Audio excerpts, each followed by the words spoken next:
Good morning, everyone. Welcome.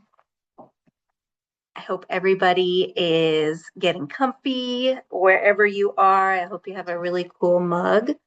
Mine says, can you see it? Real cool dad. No, you can't see it with my background. Welcome, everybody. We are so excited to see you today. We are in the third installment of the four-part webinar series, Fundraising Essentials. Of course, this is co-hosted by Colorado Gives Foundation in partnership with Institute for Sustainable Philanthropy. We are so excited to call them partners, and they bring to the table such expertise and knowledge around philanthropic psychology and donor psychology. So we are excited to get into it today. We are talking about one of the most important things, which is retaining and engaging your donors. Because you don't want that leaky faucet to become a real problem. I was also talking recently to some professionals about the idea of retention being recession proof. So working now to make sure to eliminate those potential dips in the future. And so I'm really excited to turn this over to our experts at Institute for Sustainable Philanthropy. Just a couple of quick announcements first. Next slide. All right, so just a quick notice that this is being recorded, and just like always, we will send both the slide deck and the recording to you within 2 business days. So take a look for it on Thursday. It's being recorded in June 2026, and so while all of these tactics and data is relevant now, if you look at it in 2 years, there might be some refreshed data. So just keep that in mind if you're looking at this in the future. If you need help with coloradogives.org, you should always start by emailing support@coloradogives.org. So our Monday through Friday support team can give you some help. All right, and then of course, if you want to learn anything else about the research and findings of the Institute for Sustainable Philanthropy, they are here and accessible for you in a multitude of ways and can share additional information with you after this webinar.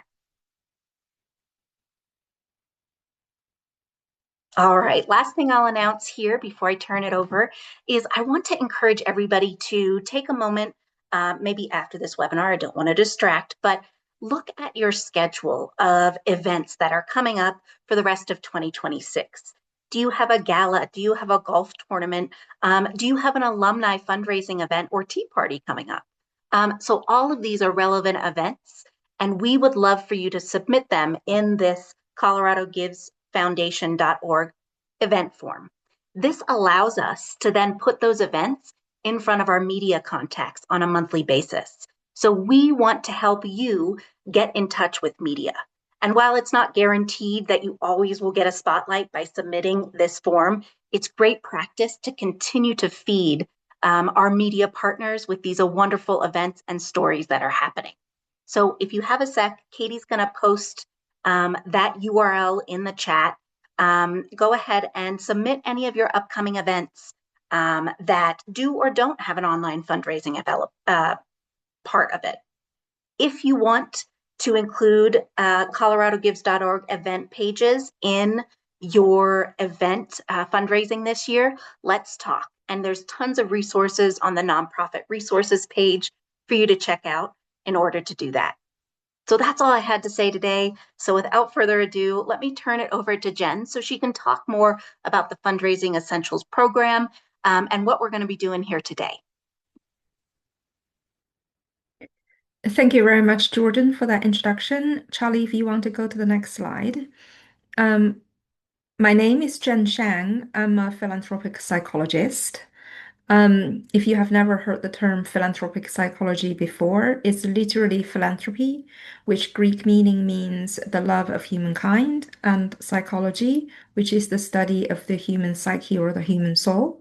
And you put the 2 words together, it's the scientific study of how people love.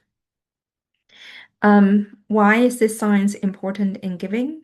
Because we might be able to give without love, but it's impossible to love without giving. Giving is just part of how people express their love for others. And at the Institute for Sustainable Philanthropy, we would like to build the science behind this understanding so we can support nonprofit professionals to grow love and grow giving at the same time.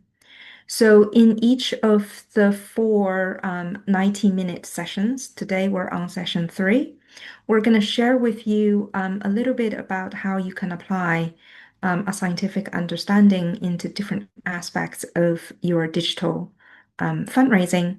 And then after these 90-minute webinar, we will also open a Canvas discussion forum on Friday. And then it has 7 days where you can ask any questions you have about any content that we share here.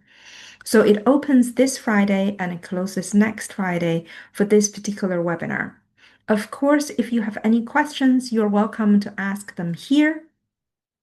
We will do our best to address your questions during the time that we have together. And if you have additional questions, that's where you can go to the 7-day Canvas support. For anybody who signed up for this webinar, you should have already indicated whether you want to join that 7-day support or not. And if you have already chosen yes, then don't worry, you will receive an email to invite you onto that platform. So you don't need anything else, you just need to respond to that email. Charlie, can we go to the next slide, please? And in that Canvas discussion forum, we're going to discuss the content from retain and engage your donors. That's our topic today. And that's the only topic that you will see once you log in. But if you are curious of what people have said in the past in the same platform, you can see the questions people ask for simple steps and for social media as well. But only the content from this week will be monitored on the Canvas platform. So this is really just an opportunity for you to get to know a little bit about the science behind giving and how that impact on philanthropy, and to have a chance of get to know our tutor team and ask questions. The next slide, please, Charlie.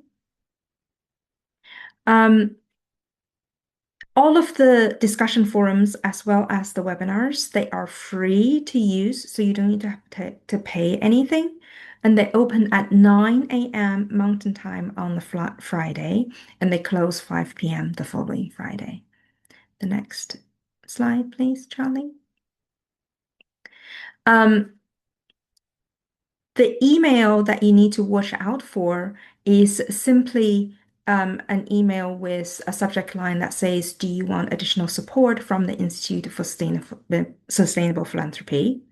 And if you can't see that email tomorrow, check your spam folder first. And if you still can't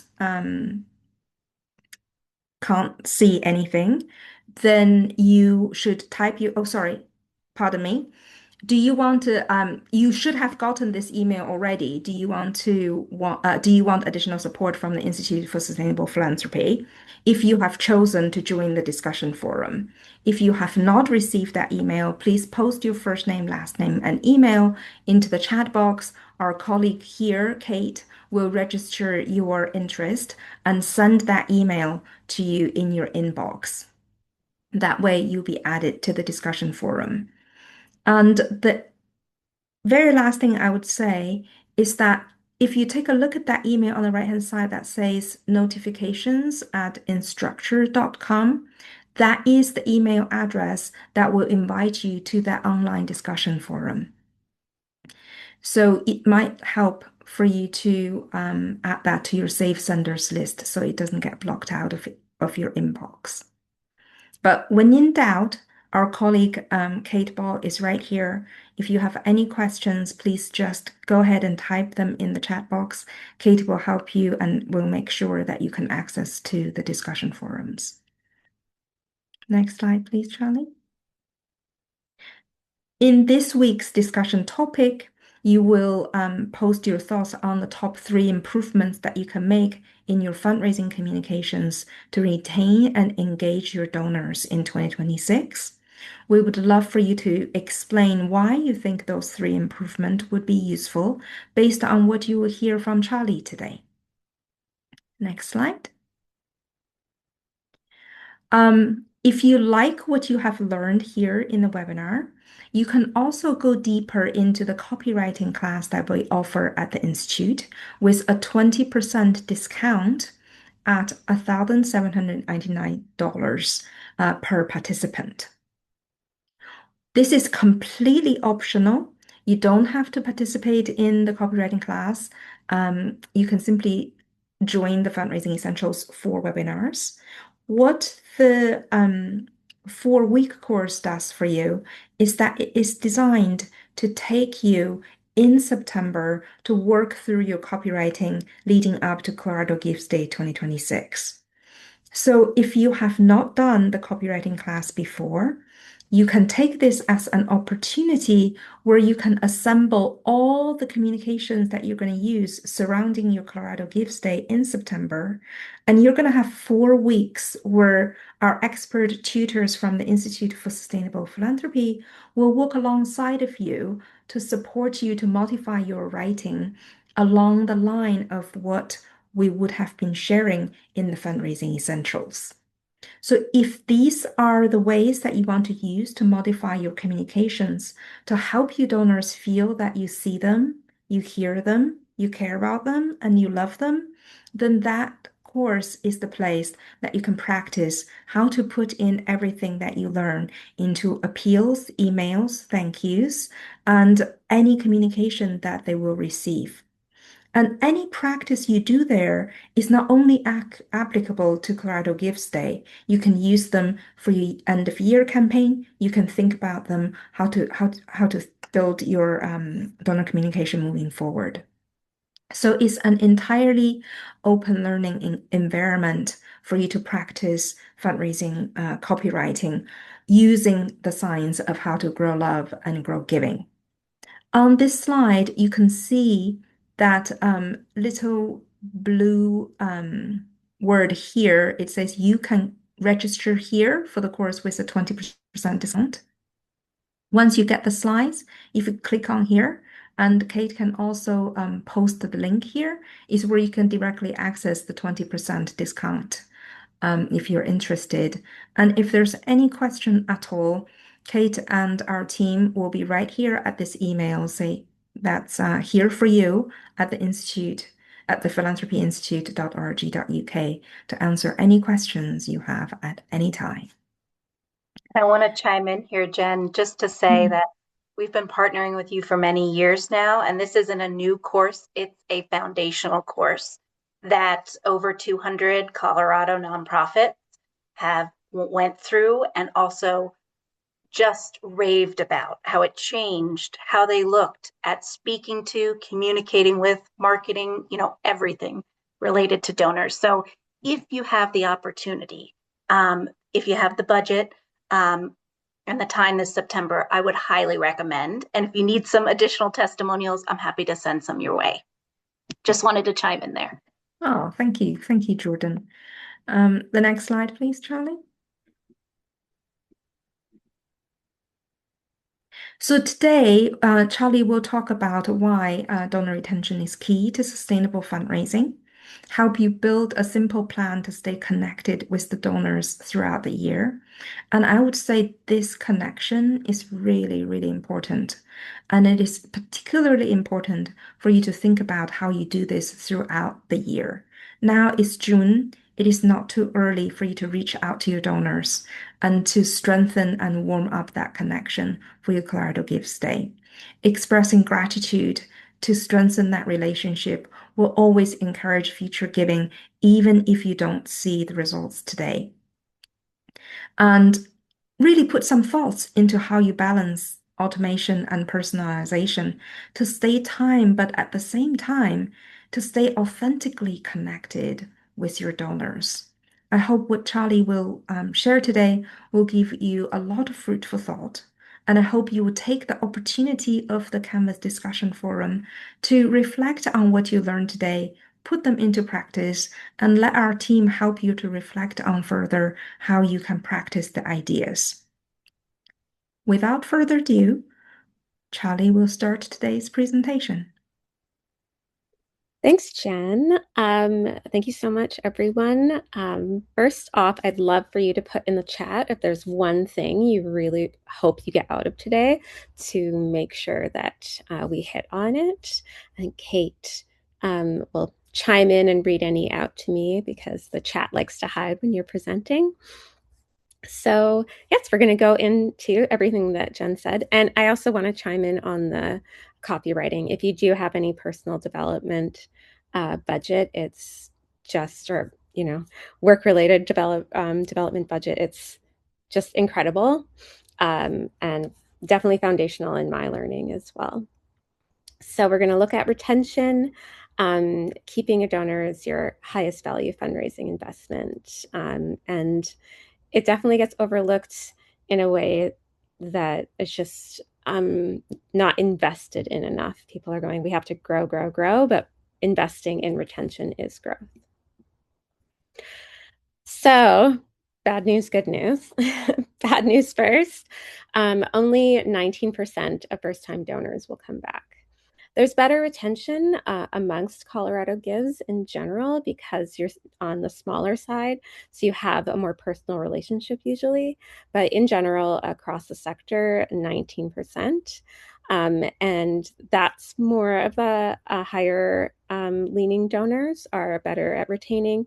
The micro donors are really disappearing. So we really need to invest in those that are donating less than $100 to really make them feel special about that small amount. They aren't quite captured in the identity of what it's like to give to your, as a part of your organization, feeling that they are one with your organization. So really working on those people. They may seem like, oh, I shouldn't call those people or I have to prioritize, but they are important to invest in. So new donor retention rate was quite bad in 2024. It has been falling. I just, 2026 numbers are out, but 2026 was a real anomaly year, and they're looking at it in a really different way because of all of the funding cuts, especially to public media. Public media saw soaring, soaring, soaring donations. So it's a bit different, and they really want to express, like all the M&R benchmarks and all the benchmarking out there really want to express that it's challenging.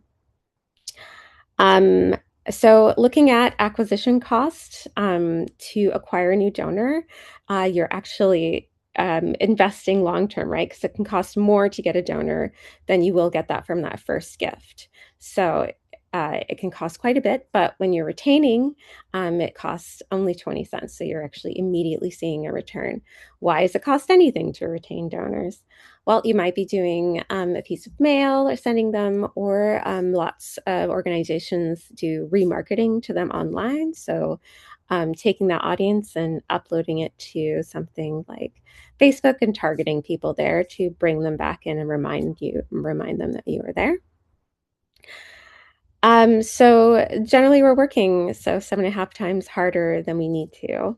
Of course, you have to keep acquiring and making that effort, but really, really leaning into retention and getting that second gift is super important.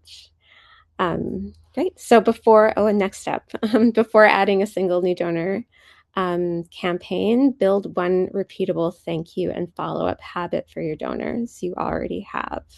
So I think we'll go into that a bit more.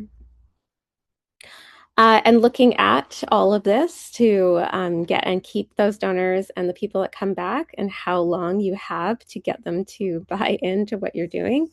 68% are giving on mobile devices. It's really incredible.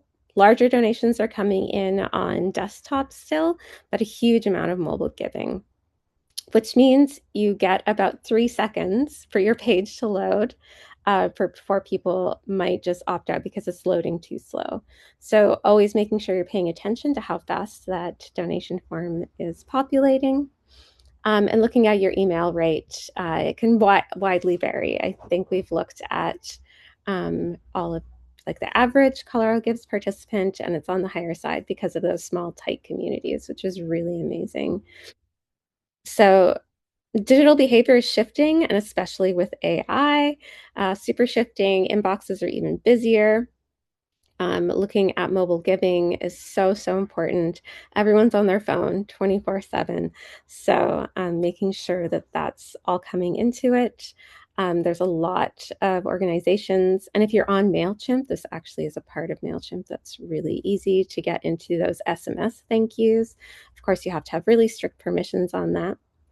And your next step is opening your donation confirmation thank you email on your phone right now. So if you're making a donation, that email pops up. What does it look like on mobile? But so if you can secure that second gift, this is the good news.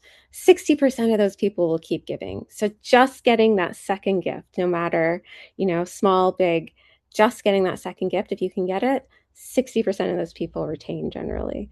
So because now they've bought in, that's part of their identity. They've done a repeat behavior. So now they're far more invested. It's not was a one-off. It's not, you haven't created that relationship to make it a part of them. And then monthly donor retention, really, really good. It's even higher for a lot of you folks because of the closer relationship. But monthly donors, leaning into monthly donors, we've done sessions on this where we really look at getting those monthly donors and trying to get those donors to become monthly donors. So, if you have a donor that's giving $120, a one-off gift, ask them if they give $10 a month, really translate into that. So that real magic moment is getting that second gift because leaps and bounds into retention. So concentrating on those one-time givers to give that second gift and then just continuing that gratitude. And of course, we're talking about digital a lot, but it is important, like we said, those personal phone calls or any kind of, there's various ways to do that. You get that 3x cross-channel impact. So donors who receive both digital and physical thank yous are 3 times generally more likely to give again. So adding in those little pieces, if you can do thank you notes, little postcards, just whatever you can manage and of course budget into. Phone calls are obviously cheap, but time consuming. So yeah, little thank you notes go a really long way. So looking at your top 20 donors and of course, putting in some other random donors and looking at that and doing any kind of offline touch point. So we're going to look at building a simple plan to stay connected with your donors all year. Repeatable, low time cost rhythm. So you have huge, much bigger results. Does anyone here have like a full welcome series? I'd love to know if you have like an established welcome series that comes out like, 3 to 4 to 5 emails that come out after people give their first gift. I'd love to know about that. Investing in that welcome series is really good. Charlie, They raise their hand. sorry. Mm-hmm. In the chat box, there are quite a few questions that is about how to engage new donors, how to steward new donors, and best practice for retention, and especially for low capacity teams that will give the biggest benefit with the least effort. So if you could kind of address all of those questions, I think you are already addressing them with this slide. But if you want to speak to particularly why welcome cycle is so important for new donors. So really building off that initial high, people feel so good after they give, right? That's a real critical moment for them. So with the Colorado Gives form, there's that autoresponder, and you can make that really looking at all the things we've learned throughout and really making it personal and loving. And we'll look a little bit more about that. So that's a really, really critical point, of course, and free and easy, low capacity, updating it once a year at least to make sure you're going back and it's still relevant. So that's just, 2 hours a year that you can be investing in on that. Just that autoresponder is such a critical point. And what I love to do is assign the board members, give them thank you cards, and a list, and they have to fill that out and stuff. They can do it while watching some Netflix at home, and making this thank you card. So assigning 50 per board member and saying, we really need you to do this, sign it to this person, and then stuff it, and then you can get those all out in the mail. That's a really good outsourcing piece, and it's great for when it comes from a board member as well. So that's low capacity team. Never be afraid to engage your board members when it comes to thanking. That's a perfect way to get them involved, and they'll feel good too because they're writing thank you messages, and everyone loves to be thanked, and their name gets on there. So it's a good way to engage. So it's a perfect thing for low capacity teams. And we're going to look at kind of various pieces here before I think I dig into the more questions. So some of the questions will be answered through this, and then we can always go back if they weren't. So that thank you email on top of the autoresponder, if you can't, like the autoresponder, making sure you're really, really leaning into that thank you. But yeah, if depending on how your system works, if you can get out an additional thank you, really, really great. Making sure you're using the donor's name. Just about every system can do this. During Colorado Gives, of course, reference Colorado Gives Day. They want to be tied back. They want to know they're not just, for any old reason. Want to be recognized for why a part of why they gave. Definitely tons of donors are inspired by CGD. Include one specific impact, show what their gift is going to do. Give a really specific, tangible thing. It can't just be, thank you for your support. Doesn't work. Hate the word support. You can't picture it in your mind. If you can't, write it in a concrete way, they can't picture it in their mind, they can't make a narrative and put themselves as part of the situation. So, and when you say a specific impact, make sure that it's something you can visualize. That's a really key part of writing.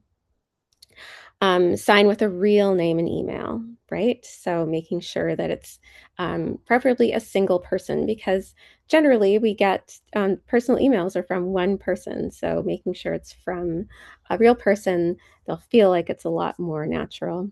So looking at this, getting that thank you email together, it's about 2 hours, and you'll retain 50% more donors on average. So just investing in this one piece is really, really huge.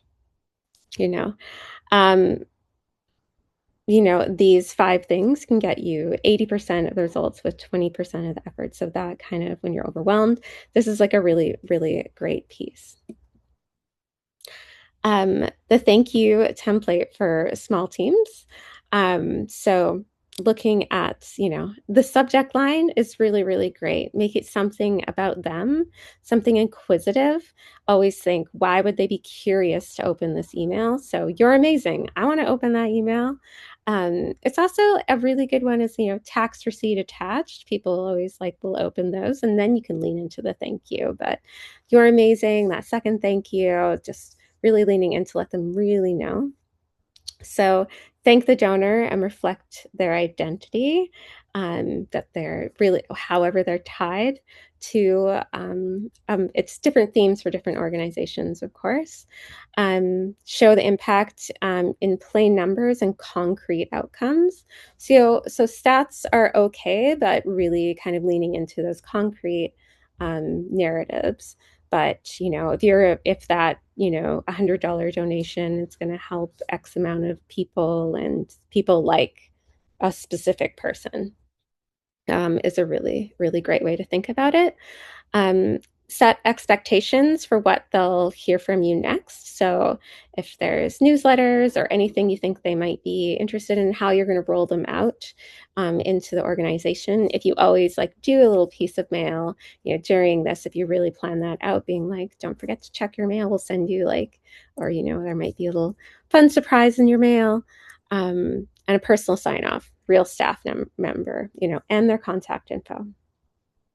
Keep it concise. People's time is valuable. Unless you know they love long notes. Some organizations, especially advocacy, often they write long emails and it works really, really well. Make sure it's fully readable on mobile. So that means no longer than 2 sentences in a paragraph. I know that seems super weird. 2 sentences in a paragraph, unless they're super, super short, you can get away with 3, but then you should be making a break. Otherwise, it makes it just a wall of text on your phone. Make sure you strip out jargon. It's really easy to go into internal language. That happens quite easy. So, this works because it's achievable with limited staff time. So still delivering what donors need. So that recognition, impact, and relationship continuity. So that welcome window, did we have anybody that said they had welcome series in the chat? Yay! So we're talk about what there's some improvements you can do there, or if you haven't had the time to invest in it, now's the time. So first 90 days after the gift are the highest chance you're going to be able to build that long-term loyalty, still building off that initial high, and then you're investing in that thank you and stewardship. That's really how you're going to keep them. So focusing on gratitude, what their donations are doing, and reassurance that things are still going and that their gift is still at work, and how they're building the organization around people like them. You can resist asking again too quickly. You do want to ask again, but building that trust first, of course. So retention jumps when donors feel informed rather than solicited. That could be different in an emergency. People will be mad if you don't tell them about an emergency often, where they can get involved. People are really desperate to help in an emergency. They feel helpless. Or if you have a matching gift, people, especially monthly donors, they might come back being, why didn't I hear about this? So matching gifts that come up, making sure that it's a soft, just so you know, and you can always ask them to share it. Even asking people to share it, like, oh, you gave, so, just a little time ago, we have this matching gift. Would you mind sharing it, including a button there? Often people will give and you're not even asking them. Organizations with a structured welcome journey retain 40% more first-time donors. So investing in this, hopefully you have, email where you can either upload people or it's all connected through an API where you can automatically set this up.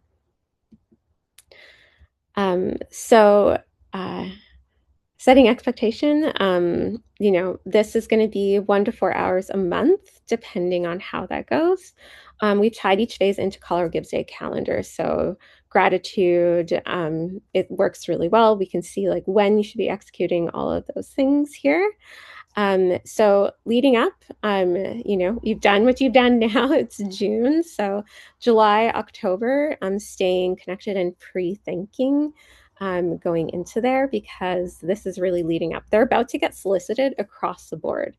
You really need to make your organization stand out, and people aren't concentrating on thanking in this period. So building that relationship and the stewardship in this moment is incredible. There's a lot of people asking for gifts in this area, but if you're the one being, you're amazing, this is happening because of you, maybe putting in some soft asks. We still have to get those in the PS. Very, very soft, unless, of course, you have a really big why now moment. When you have a why now moment, mixing those in. And, of course, continuing them in your general emails. So in those newsletters, I would hope, in newsletters, giving people a ton of information, unless you're an arts organization and you have a bunch of events and stuff, that can be a little bit that's really valuable, but generally trying to keep those emails down to 1 to 2 subjects max. When sending out more emails with a single piece of information is actually more valuable than sending it out all at once. But getting that really grounding that thank you wording in. The Colorado Gives Day window, leading up to it, creating that anticipation. There's an incentive fund match, the early giving, be the first to, start off the giving season, really leaning in there. And of course, end of year. Those getting those fast thank yous. This, of course, is the generally the biggest point in giving. Although for one of the I think the last 2 years, a lot of organizations have seen Giving Tuesday, except for in Colorado. We see Colorado Gives Day. It can be above Giving Tuesday. It's so amazing that you have both days to give on, and that Giving Tuesday is such a good practice round. So you can really blow up on Colorado Gives. Everyone I know that lives in Colorado knows about Colorado Gives. It's so incredible. Yeah, that end of year window, leaning into that tax receipting information is people will want to be reminded. You're not badgering them. People are really busy. So sending out the reminding is actually really valuable, and people will appreciate it. So the must-dos in the staying connected and the pre-think, sending one low-lift touch point a month, an impact, an update, not an ask. Thanking past donors for what they already made possible before you before you move into your asks. So making sure you're doing that. And then if you can, sending the mid-year surprise. So it's June. If you can leave this today and just write up an email, throw a picture in there of, a specific, it doesn't have to be high production, just an iPhone photo of anything that's happening because of them is so valuable. Behind the scenes, people love to look at that.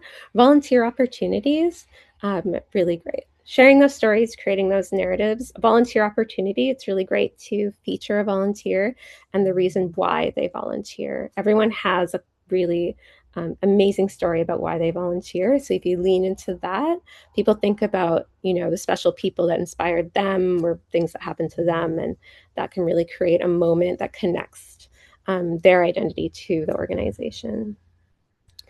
The pre-thank you is the gratitude before the ask.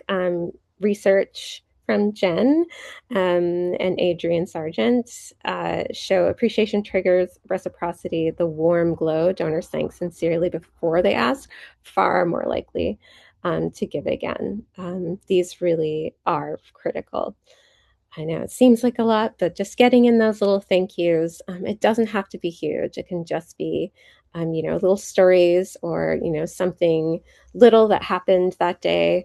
A big, like a wins, sharing wins around the office, really, really special. So also don't forget the Colorado Gives Day prep. The webinars begin and RSVPs will be posted soon. Okay, in this November-December period, making your Colorado Gives Day ask is a must-do, obviously. Tie them to specific needs. Again, it has to be like concrete language around that. People need to know, picture, okay, if I give this, is happening, or this is happening, and that's why you're asking in various ways. You're giving people, unless you know specifically why that person gives. Then you can, not bombard them because they'll probably give for that specific reason.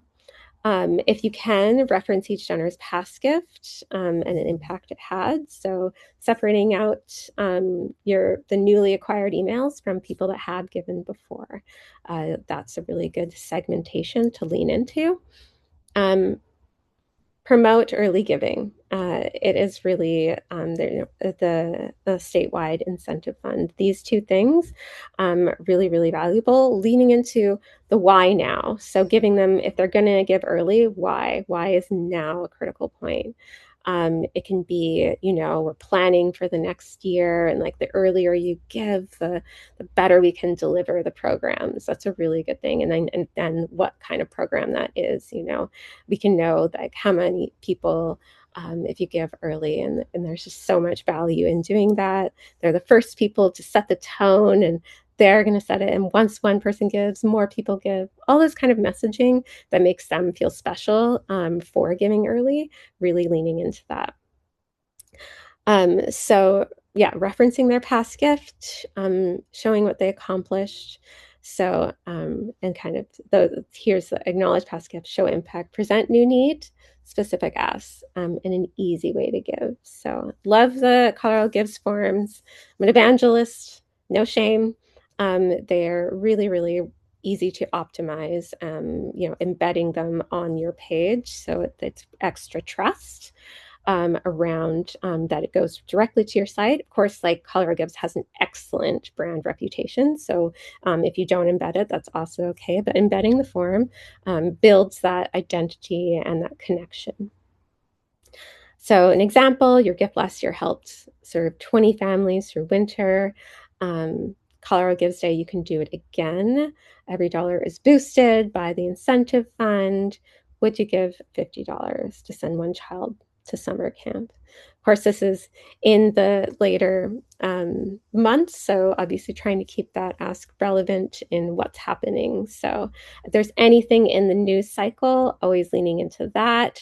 If there is, the news will always, drama up things, but often there's, news about, food insecurity in the community or any kind of that. So anytime you can kind of, look at things because they already know that, so then they feel like, okay, oh, I can do something about it. And you're actually really giving them a gift, that relief. This was a huge thing, huge learning in COVID. People were really afraid to ask, but people were desperate to help. So those that were in like, hey, like you can help during this because XYZ, we're going through this. Those, charities that knew that and went in early just absolutely raised way more money than they had in non-COVID years. So yeah, people want to help, and you're giving them a gift of feeling, it's like thinking about your friends and they needed help and they didn't tell you. That's the worst feeling, when they didn't feel like they could share with you. So knowing that feeling, the same feeling of like when your friend, asks you for help and that it took a lot for them to ask you, that feeling of being able to give them something and increase that friendship, it's the exact kind of feeling you're relieving people. It's totally a gift to ask people. So doing that end of year gratitude and, sending out those thank yous, because a huge amount of people are going to give in Colorado Gives Day, and public thank yous and showing collective impact. And if you can, segmenting new and returning, calling your top donors, mixing in a couple of those smaller donors, and then sending that 1 year, end impact story, not another ask for people that have already given. So making sure you're segmenting out, people that have given, already once they've given. So making sure you're doing that.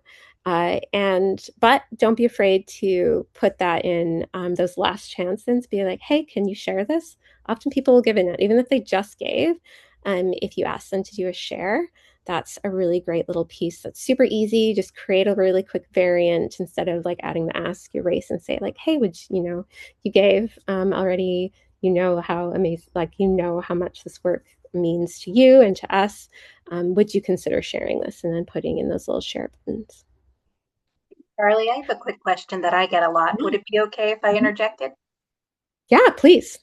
Um, I was wondering, and I get this a lot, when you're coming off of Colorado Gives Day and going into end of year fundraising, I hear a lot of Mhm. nonprofits, they're not re-engaging Colorado Gives Day donors, or like you said, they're just Mm. asking to share. So like, what is the right approach? Is it engage everybody for end of year because it's end of year and everybody's feeling that love? Or is there some appropriate segmentation that should happen at the end of year? If they haven't given in a month, um, Some people will ask again. It really depends on if you can show them a why now moment. So it really depends on what's going on with your organization at that time. So we know that those 90 days are important. So people that have given, a month ago, you can move them into a soft ask. But as long as you've given lots of gratitude in between, have you been stewarding them? Have you only been, have you just left it because you're totally overwhelmed at this time of year? It's so intense at this time of year. Have you been investing in how amazing they are? And again, that kind of share is kind of an ask. It's kind of a secret soft ask, because people are compelled to give again because you're giving them the why now. If you give people a why now, or that's really, really good. Everyone that hasn't given in December, giving them that, hey, just in case you do, want to give again before the tax season, now's your last chance, but we want you to know how much we appreciate you and just wanted to give you that heads up, making sure. So that's, again, giving them a gift, giving them a why now. That's really, really critical. As that tax receipt. So they'll feel grateful for that, that you're, hey, we know you gave, but, lots of people like to give again, making that kind of that normalization that kind of other people are doing it. Lots of people like to give again at this moment because to maximize their tax return or whatever you want to word it. That's a super short one. That's really great to do. And yeah, really, really valuable. So making sure that thank you hit all 6 building blocks. The social post creates community, report back without that ask right away, showing the collective power of Colorado Gives Day. And of course, there'll be tons of results being posted on the website. So you can also reference all of that. Together, we raised X for this many families, or, I think we've worked with seed banks here, and those are incredible, and you can really quantify impact with that. So, and then here's a little example, because you might be leaving messages, and people will actually get their messages now because you can see them in text. Just introducing yourself. I'm calling, and you could say donors. You can say people that the like the amazing people like you that were so kind and gave. I just want to say thank you. Leaning into ways that people want to be described. I want to be thought of as kind and thoughtful. I would hope, the way, thinking about the way you see your best friend and what kind of traits that you would say about them. My friend is, very, just so kind and giving and always, so loyal. If they've given them multiple times, calling them loyal, people love to think about themselves as loyal. So there's lots of words there to use and give that back to them. And that makes them, using the word loyal also is a very good one to keep them giving. If you see them as loyal, they see themselves as loyal, and that brings them back again. All those words, all the words you learn about in the copywriting class, that just using this one little word can completely lift your results. It's just absolutely amazing, all the stuff you can learn. And we'll touch on them as much as we can in here. So looking at this post Colorado Gives Day, so that immediate response, the public thank yous, making sure that you're creating that collective connection to other people that are giving, inviting them. So making sure they know you have a Facebook or Instagram, wherever you're posting the most often. Is really great. Lots of organizations have a Discord now, where it's just a community of donors or volunteers that are connecting and chatting with each other. In January, making sure you're really leaning into the impact. I like to think about them as gratitude reports instead of like impact, because it can get really statistical with those impact reports. And always remember, I think it's Maya Angelou, people hardly remember what you say, but they'll always remember how you make them feel. So really thinking about that in when you're reporting back, and what will this impact report make them feel ultimately. Some people really appreciate those stats. You should throw those in here and there, but remember that it's a feeling. So if that in that impact update, you can have all the numbers above, but if you have one story about one person or project and impact that has, and then leaning into, that's one piece, I can visualize that, and then all those numbers make sense because I know that ultimately it goes down to this one story. Keeping that connection alive, a surprise and delight touch point. That's those postcards or those letters, like hassling your board to do those gifts or those cards. It can all be done during one movie. It's not a huge one. Of course, often we'll end up taking it home and just writing out cards in the evening with a glass of wine, perhaps. So that one surprise, getting out a couple calls, just the thanks and what's going on with the programs that you're offering because of people like them. Still no ask, unless of course you have those big moments. It is, you don't want people to feel like they're not able to do things in times where it's really clear that something needs to be done. And getting into that second gift ask. So, really specific need, make it super tangible, and always offer a monthly giving option. So, we're in a crisis right now, or, we're in really great need of this right now, but, we you know, we wouldn't be in crisis zones if people like you were able to give monthly, and then we can plan ahead and make sure that we're more prepared before the next crisis hits. That kind of piece is really, really valuable. And of course, making sure that it's optimized on your donation form as well. But yeah, getting into that second gift ask. Some data shows that asking for that second gift in the second month can be better, but that's if you haven't been really, really leaning into stewardship. Asking, around February for that second gift is you're going to get a smaller percentage. But if you have absolutely no capacity to do the stewardship, asking a little bit earlier, because you can build off that high still, or kind of losing it from that December gift. But of course, you're far more likely to get more people if you follow this formula.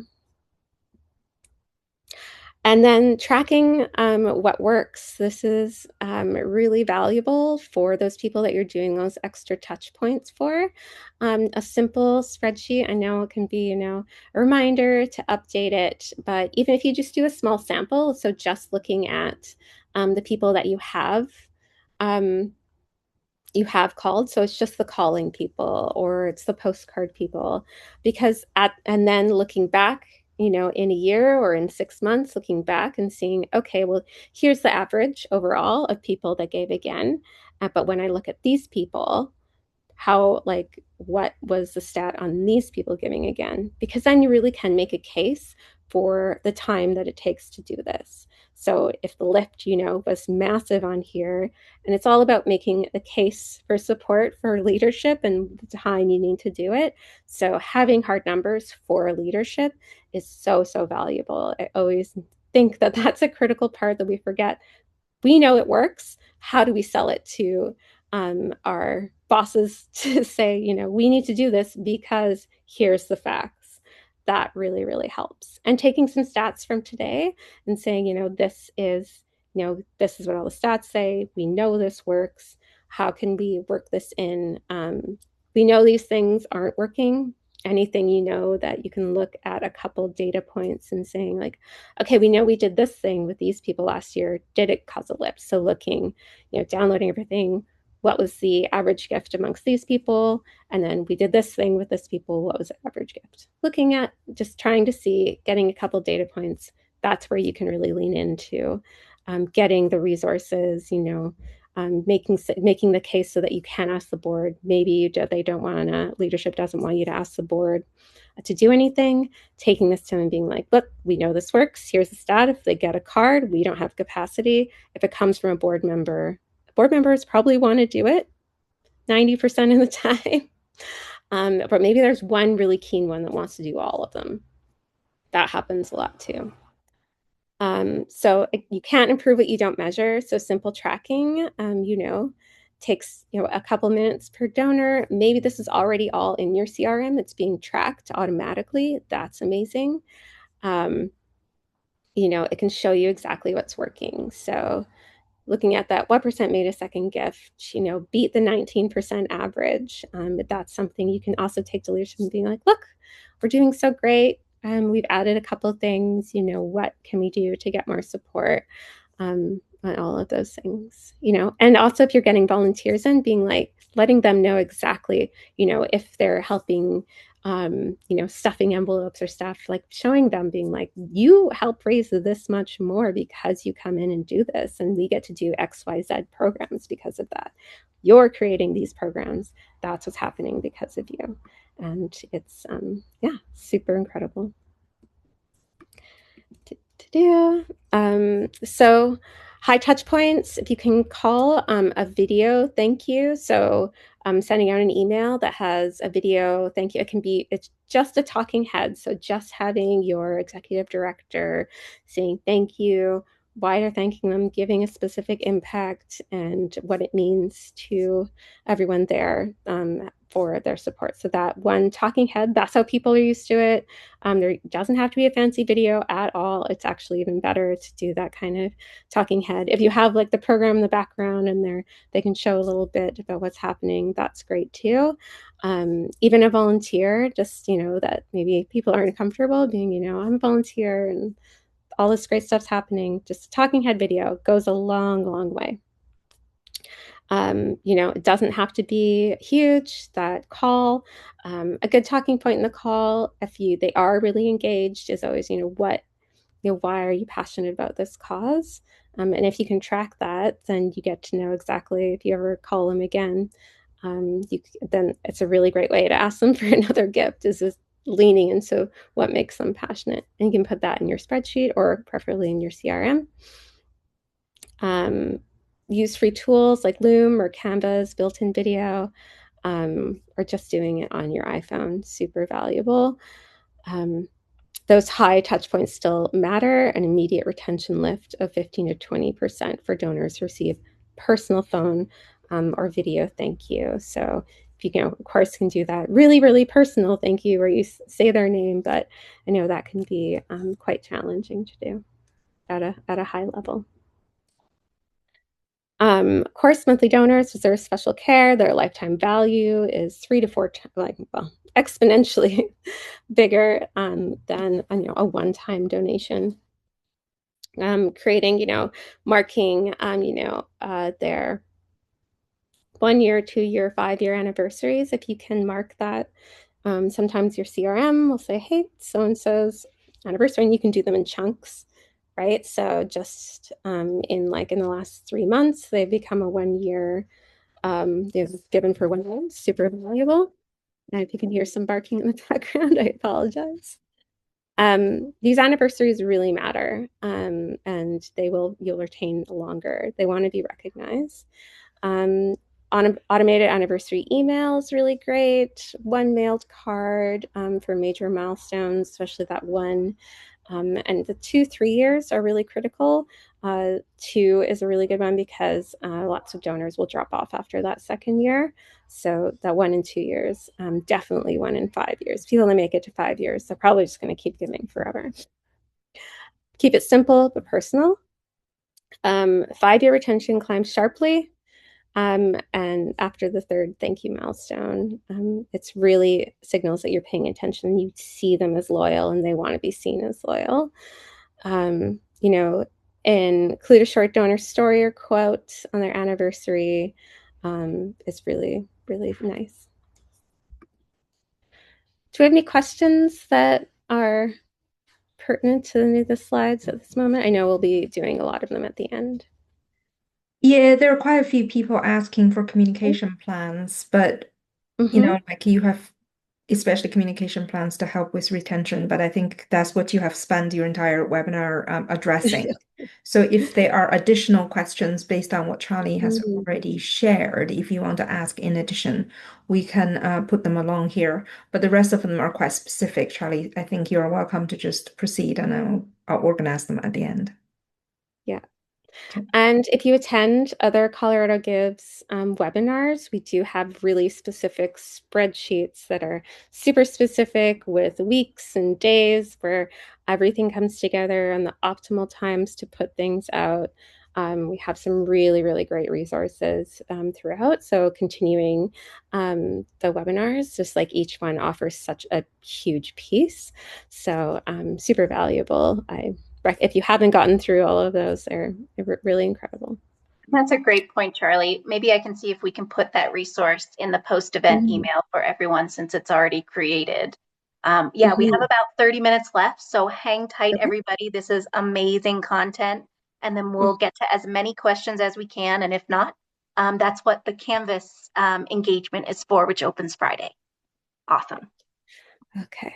I'm gonna move a little faster because we only have half an hour left. We just get a little off track and excited about different things. So here is that second gift rate, what first time donors give again in the 90 days. So you want to make sure 15 to 20. Looking at that, are you leaning in? Are you hitting benchmarks? How many monthly are you upgrading to the rate? Track separately for monthly, seeing if you're increasing that, looking back, and then seeing you're adding a couple things. Again, making a case for more support within. Our donors writing back signals really huge, and asking them, especially like first time donors, if you can ask them, reply to this email. If you reply to an email, you get, if they reply to an email, that means they're going to be going into your inbox and not into the spam. So if you ask people to reply on that thank you, being like, do you want to tell us why? Like, we'd love to hear from you. We read all the emails, whoever is on the support. You're not going to get a huge amount back, but those people now get that email in front, so which is really, really valuable, asking people to reply.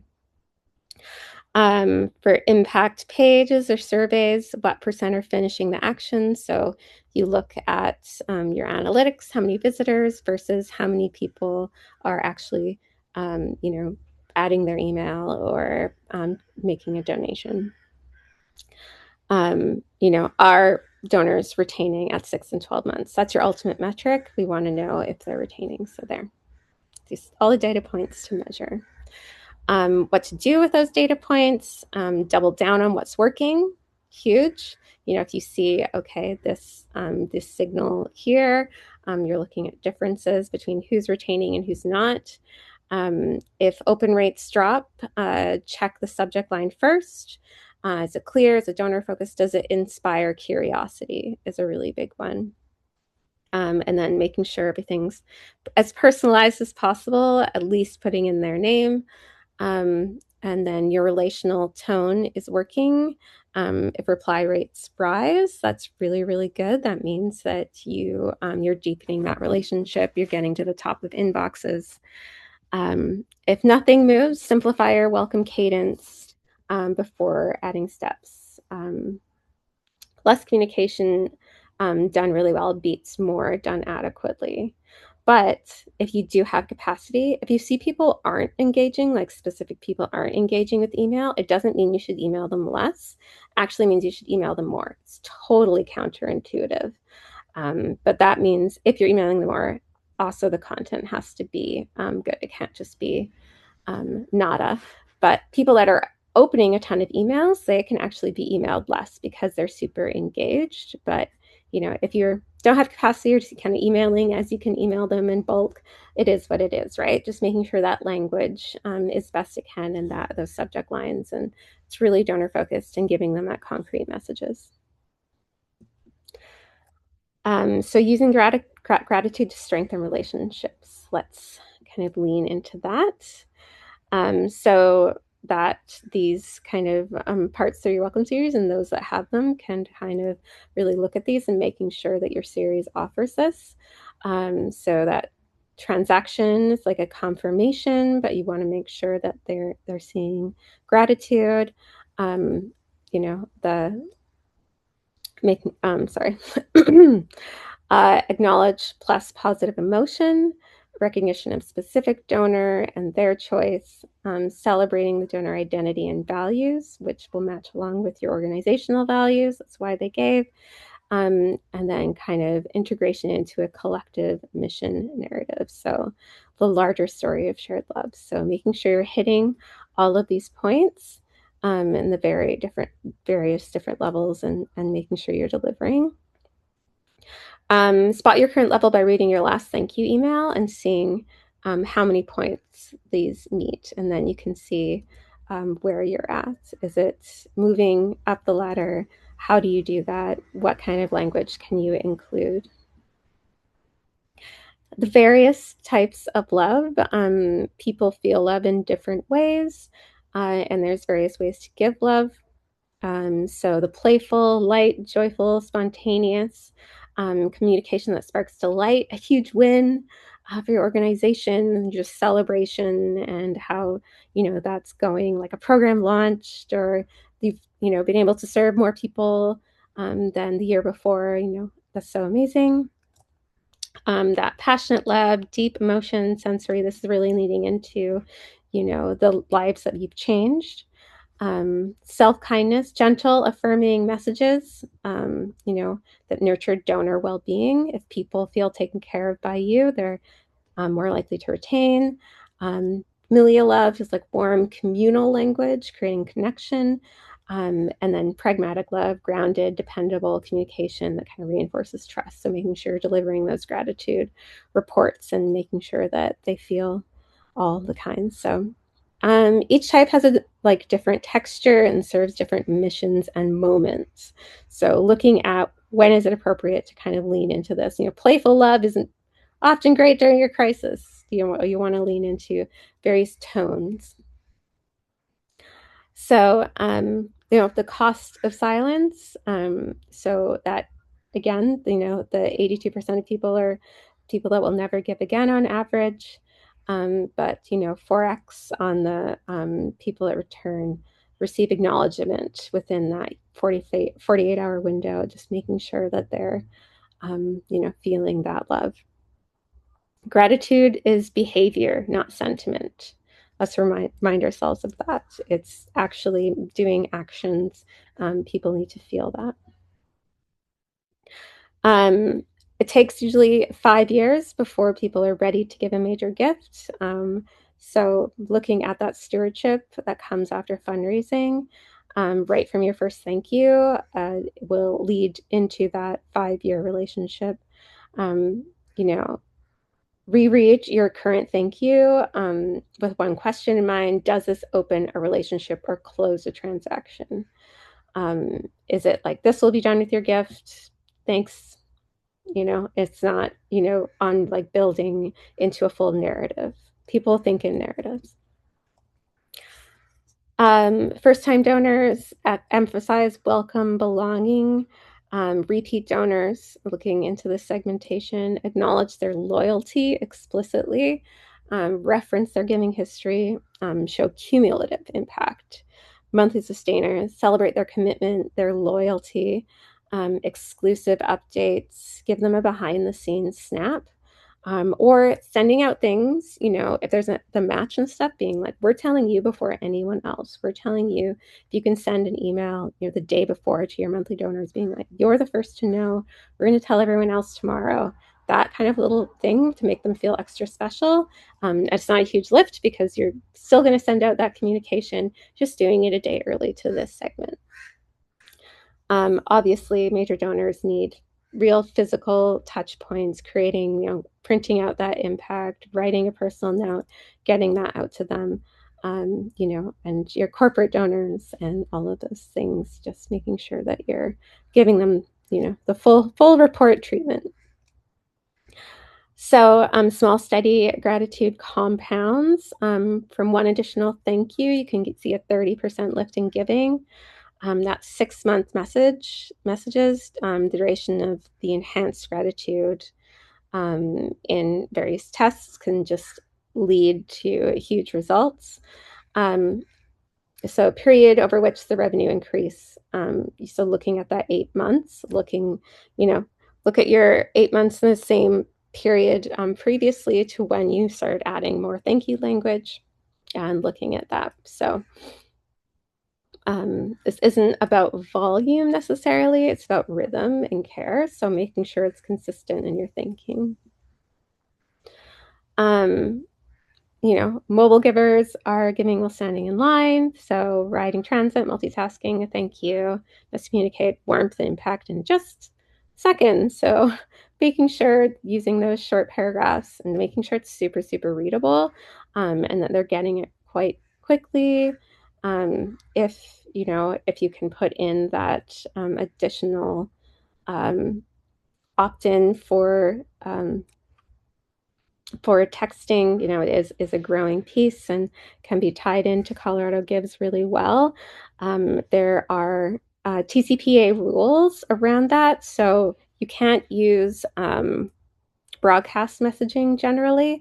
You have to do a click to send on those. So just making sure you're following all the rules and reading about that safely. The first words decide your thank you. So receipt for your donation, thank you for your support. Never use the word support. Your gift to X, and the word receipt can be an opener, but it's not a feeling. It can get people's attention though. Good is like the pre-text line, because people, important tax receipt, but it's about making them feel good. So I'm so grateful for you. Your gift is already working. You're amazing. Can I ask you something? There's that curiosity. Subject lines determine whether your carefully crafted thank you ever gets opened. So, making sure that this is, lots of people do the 80-20 rule here, where they spend 80% of their time crafting the subject line and 20% of their time crafting the email, because that subject line is so critical. And eye tracking studies show readers can scan emails in an F pattern. So subject line, paragraph, and they skip to the PS. So always making sure you have a PS in every email. Reinforce emotion, add personal detail, and make sure it feels handwritten and very personal and loving. Authenticity beats production value always. So we said just that talking head video, you don't have to have a high production, and this is true on social media. High production images can often not do as well. It looks like you have a huge budget, you don't need any funding. Those can be, it can be good, but a genuine grassroots kind of photo always does better, like almost always. So executive director messages, if you're going to do videos, so 30-second thank you, beneficiary stories, team appreciation, all of these for social media, just getting anyone to do a talking head video. It does not have to be a whole production. If a beneficiary, maybe you have a video of like a program happening and they just want their voice, or they wrote down their message and you're saying it for them, and creating that for protecting anonymity is always important for those that want it. They don't need professional production, so just using your phone. That's, every social media influencer, that's what they're doing, and it's the way it's done now. Refreshing that thank you template. Obviously, you're going to have Colorado Gives references during Colorado Gives, so making sure that you're looking at it and that it's relevant. Check, every 2 months, making sure you're just checking it, rereading it, and being like, yep, it's fine. But just doing a quick check. I have to put everything in my calendar, otherwise I do not remember anything. If it's not in the box that tells me what to do, it's not going to happen. Add one unexpected thank you per year. So for no particular reason, it's a great time to do that in the summer. And making sure you're calling your top 10 donors twice a year, letting them know what's happening. Start small, but be consistent. if you can call your monthly donors, like a lot of you have, a short but amazing list of monthly donors, eventually they may be one of your top 10 donors. Monthly donors are the most likely to leave gifts in their will. So if they feel extra taken care of, they're more and more likely to do that. Balancing automation and personalization. So if you have the welcome series, after 1 week, they're already starting to forget that emotional high. So bare minimum, if you can, calling major donors that after a month, many won't remember giving to you even. They won't even remember that they did it. So making sure that you're continuing that warm glow of generosity. Setting up a simple system now, even just, evening phone reminder to send thank yous or anything like that. So put it in your calendar. Warmth. Dear donor, thank you for your tax deductible gift.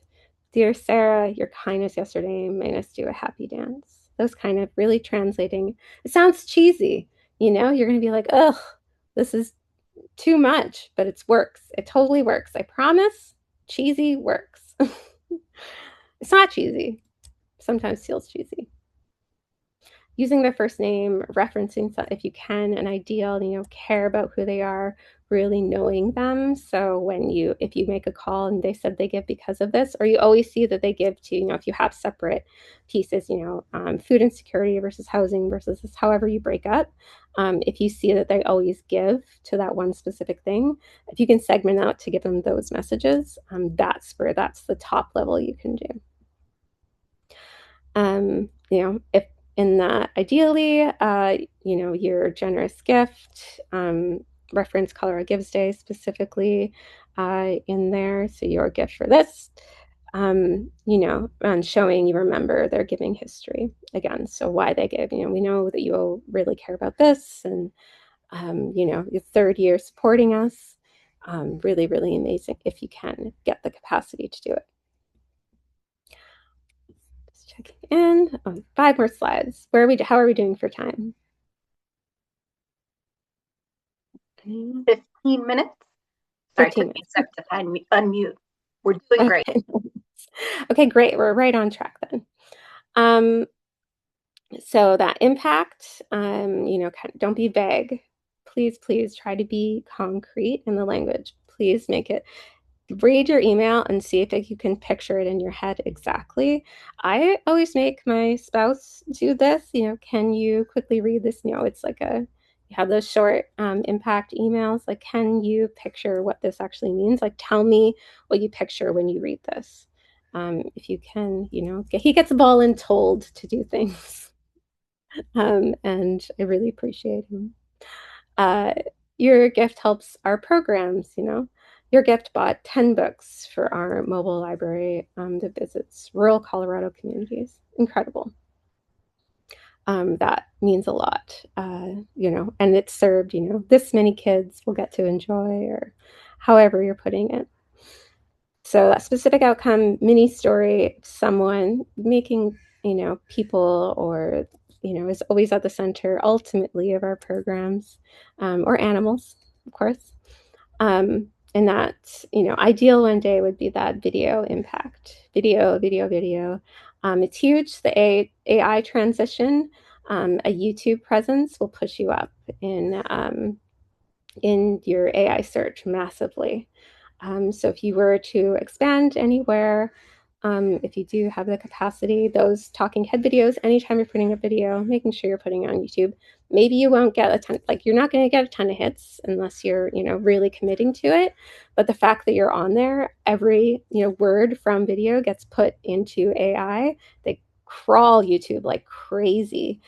So when people are like, oh, who should I give to? I care about farming communities in Colorado. If you're on there, that's a huge plus because you're going to register. It's a bigger change in AI recently. So count your pronouns. Your should be 3% of your copy. Avoid we, our, unless it clearly means together. So your organization is the vessel. You're the mutual connection to the cause. So, organization focuses, we are grateful for your support of our mission to serve our community. And donor focuses, you just gave family hope for the holidays with your generous heart. So they are directly giving to that family. It's just through you, right? It's not we serve the community. I, the organization, am the one doing all the good things. It's you're there. You're the vessel that makes the programs happen, but they're the ones ultimately that make are connected, and they don't want to think about giving to you. They want to think about giving to what you do. So donor focused language makes them the hero of the story. And that, they want to feel connected. If it's just to an organization and DAG, they don't know exactly what's happening. They gave because they, wanted to give back to families, that are underserved in the communities. So that's their connection, feed to that connection. Write like you talk. And this is a big problem with AI writing. Tons of people are doing this. And just remember, whatever your prompt is, write an email about XYZ. Make sure it has Phil Psych in it and does this. Whatever your prompt is, someone else is doing the same prompt. So you really have to keep that authentic voice and write from your heart.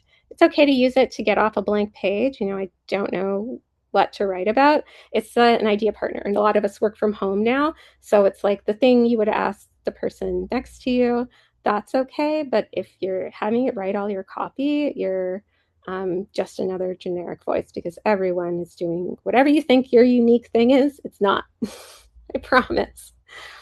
Let your personality shine. Show your organization's uniqueness. What makes you stand out? It's okay to be excited. Real enthusiasm is contagious. So the minimum viable thank you, personal email, donor's name used, specific to Colorado Gives Day. If you can hit all of these points, one impact statement signed by a real person, as a reminder. So this is everything we've covered. Retention is your cheapest kind of fundraising. A simple year-round plan beats, major pieces. So kind of keeping the beats and that connection. Gratitude is behavior. Use those 6 building blocks to make it repeatable. So, this week, this month, keep learning, write your minimum viable thank you templates so that you can adapt it to what's going on at that time. Set a 48-hour thank you reminder and add one offline touch that you can for as many people as you can. Time for questions, my favorite part. Amazing, Charlie. There's a lot of rather specific questions. So I'll start with the most general one so everybody can benefit, which is how to increase creativity for fundraising events. Any alternatives to traditional fundraising gala structure? For events, so they're so costly. So firstly, looking at the retention on people that come to events. So look at the data. A lot of people, maybe the events are the central part of how you get your funding for your whole year. That's dangerous. And that means you need to really making sure you're not putting all your eggs in one basket. So but creativity is always really hard. It's something that I would ask. I would put out a survey. People that went to your event last year, what if we did something new? Like putting out those ideas, asking your major donors, doing a roundtable with them, just like doing a Zoom roundtable, being, we want to think of new things.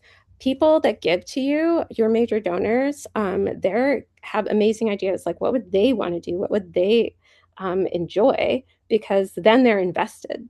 Oh, can I stop? Did I not stop sharing? Yeah, that's perfect. So I don't need to stare at my face.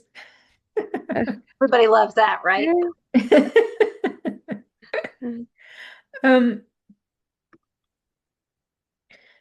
that's great. And then the next question, Charlie, is are there any suggestions for communicating specific needs without restricting the funding? We don't want to mislead, but want to be specific about how they're helping directly. But realistically, all of that money can't go to that one scenario every time. I it says that I'm not sharing. Can maybe somebody Yeah, you're doing great. Yeah, you're Yeah, fine. you're good. Oh, I'm not sharing? No? Okay. It says okay. I thought- sorry, say that again. Sorry. Okay. Okay. Yeah. So any suggestions for communicating specific needs without restricting the funding? We don't want to Mhm. mislead, but want to be specific about how they're Yeah. helping directly. But realistically, all of that money can't go to that one scenario every time. So there's some really specific wording to put on your donation forms. So you already have a budget, right?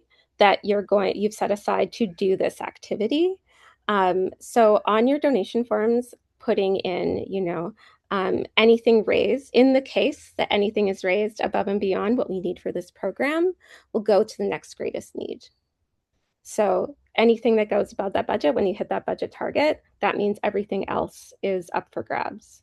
And that's if you put that specific wording on any kind of, and in your email, on your donation form, you're putting that in your PS, people are happy. They want to, obviously, that program is the most passionate. They're happy that whatever goes above and beyond goes to the next greatest need. Yeah, just being really specific with that wording helps so much. I love Amazing. that wording. And just a reminder, you could put that in the thank you page on Yes. coloradogives.org and then in the receipt Yeah. as well. So you can hmm add some custom copy there. That's a great idea. hmm And people love to hear that they're going to the next race. And it's always nice to be like in the, rare case that it happens, we're so happy that the next program will be available. And I've never ever seen anyone push back on that messaging. We've never, in all organizations I've worked with, no one's ever been like, no.